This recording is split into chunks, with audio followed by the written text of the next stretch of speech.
Tai va tada pradedi galvoti, kur čia jie visi yra, žinai, ir tikrai tada įsijungia, kad ten tie visi sekėjai, jo šalininkai gali būti, yra dirbtinė amplifikacija, botai, fermos, visi šitie dalykai, kur, na, reikia, aišku, čia imti sprendimų ir kovoti su tuo ir taip toliau. Tai va, tai toks va sociologiškai šitas momentas man labai, kurgi jie šitie drąsuoliai gyvai yra. Tegul ateik, pakalbėsim. Šitas įdomu, kaip jis pasikalbėtų su manim, man labai įdomu. Gerai, tada paklausykim, ką jisai toliau kalba apie tave ir tavo šeimą.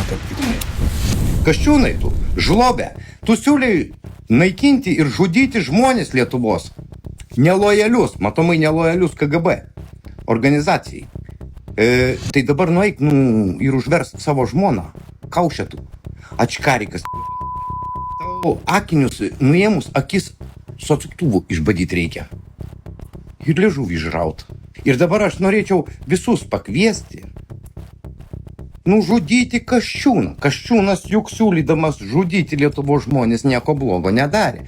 Manot, kad čia bus blogai? Juk teismai pripažino, kad taip galima elgtis. Čia nieko blogo nėra. Nelojalius piliečius žudyti galima. Čia, kaip sako,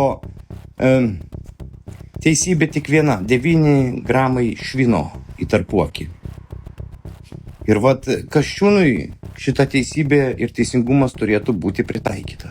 Ir dabar Kasčiūnai, tu pats pasiūlai žudyti nelojalius piliečius.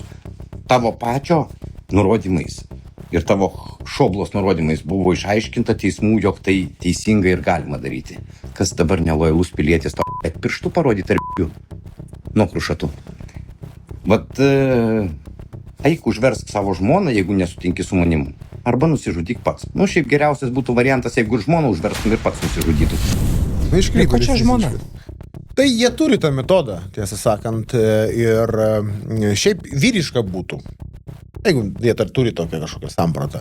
Vis tiek, jeigu tu ten kažką pasirenki su kažkuo muštis, tai ir muštis su politiku. Bet man tai visai būtų šaunu su juo susitikti gyvai, aš tikrai norėčiau. Dabar vis dar pažiūrėti, dar kartą parodytum, dar labiau norėčiau susitikti gyvai. Gal taip netgi geriau būtų. Užtektų kantrybės? Kantrybės? O kantrybės, tai tu kam užtekti? Kalbėti su juo, ar?